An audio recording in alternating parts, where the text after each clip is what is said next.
So actually this is a gift from Eman.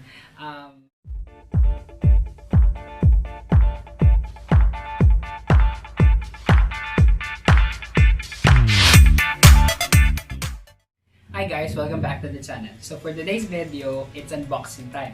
So this is the Mi Smart Padlock from Xiaomi. So yan. So actually this is a gift from Eman. I wanted to unbox this and then para din alam ko, I mean yung genuine din yung genuine din yung reaction. Although alam ko, nakita ko na kasi siya sa online kung ano yung itsura niya. Pero by the way of touching it or seeing it in person, hindi pa. So yan. So gusto ko siyang i-unbox and then I'll give to you my review and then how to set up this Mi Smart Padlock ng Xiaomi Mi. So yan. So yun. So yeah, let's do the unboxing.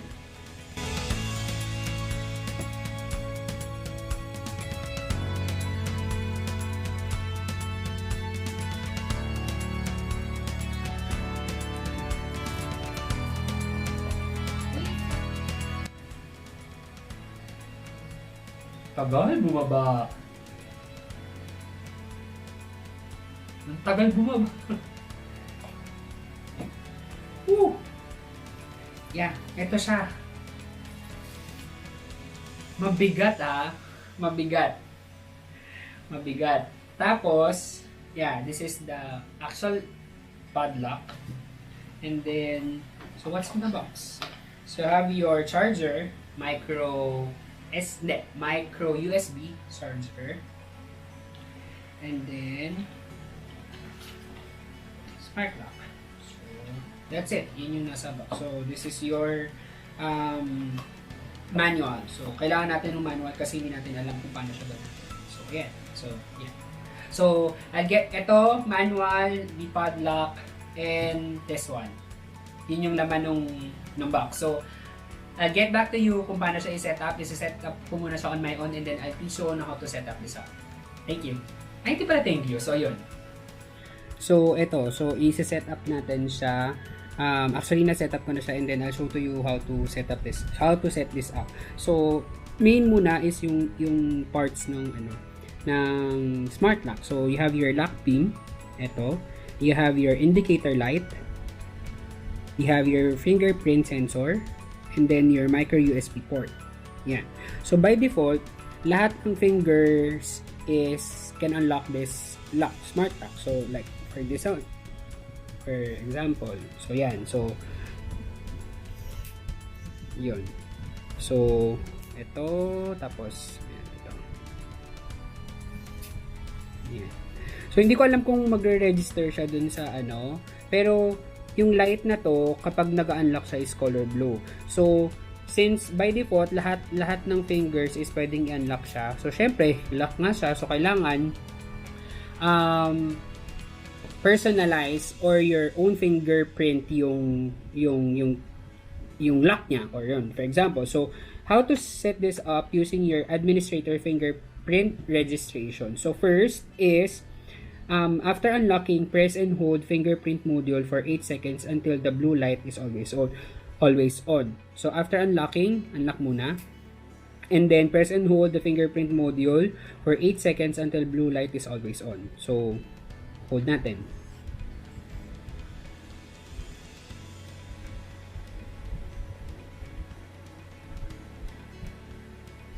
So yeah.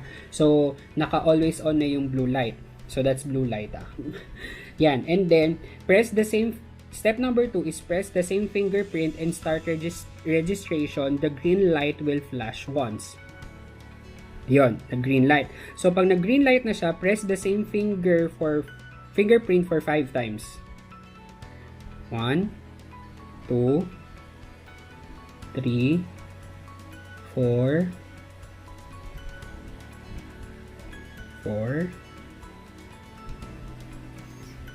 5. So, yung ika-5th time nyo, may parang mararamdaman nyo na naggumagalaw tong lock beam niya. So, ibig sabihin nun is na-register na yung fingerprint nyo. So, let's try kung nag-register na yung thumb fingerprint ko.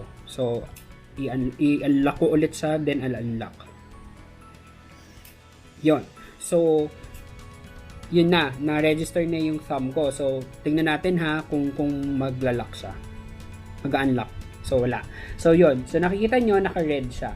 So, ibig sabihin, ang na-register lang is my thumb fingerprint. So, if you want to add another fingerprint, this smart padlock can register up to 20 fingerprints. So, susunod natin is mag-register tayo ng another fingerprint.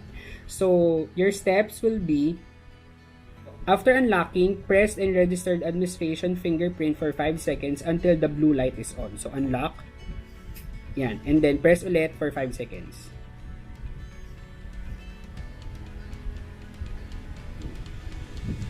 Yan. Until mag-blue. And then, fingerprint you want to add. So, flash green. So, ito ulit. Yan. So, yon nag-flash ng green. So, pag nag-flash ng green, press 5 times ulit. 1, 2, 3, 4, 5. So, yon. So, medyo gumalaw to. So, na-register na yung isang thumb fingerprint ko. So, next is, tingnan natin kung maggagana siya. Yay! Yon. So, gumana siya. Yan. Gumana siya. So, tingnan natin yung isa kung gumana ulit. Yon. So, gumana ulit siya. So, at least na-register ko na yung dalawang fingerprint ko using my thumb, and then I can use this. Actually, better to if nasa luggage na. Oh yeah, for luggage. Mabigat siya. Feeling ko nasa half, ano ba? Siguro hindi naman half kilo. Siguro mga quarter kilo. Pero mabigat talaga siya. Yan. So, mabigat talaga siya. So, yeah. That's it for setting this smart padlock. So, na-set up ko na yung padlock using my 2 thumbprint. And then, the operation manual is very useful. Saka mas madali din siyang intindihin. So, you can reset this padlock after ka mag-register. Kunyari, gusto mo siyang i-reset ulit for the factory reset, parang ganon. So, they have instructions here in the operations manual. So, madali din siyang sundan. And then, for now, yun muna. Ang ginawa ko muna is ni-register ko muna yung dalawa kong thumbprint. Ito. So, para at least dalawa naman yung option. So, yeah. So, I think this is best when you use this sa mga highly delicate gadgets nyo or luggage, your luggages na gano'n na alam nyo na hindi siya masisira or hindi siya mabubuksan basta-basta pa rin. Kasi it uses your fingerprint, any fingerprint sa ano. So, yun nga, it can register to 20 fingerprint. So, pili ko itong 20 na to. Or anyone, pwede naman yun. If you like this video, please don't forget to hit the thumbs up button. Please subscribe to my YouTube channel. It's Hex Orbeta. Please follow me on my Instagram account. It's Hex, and my Facebook page is Hex Orbeta. So yun lang. Thank you. God bless, and thank you. Hex.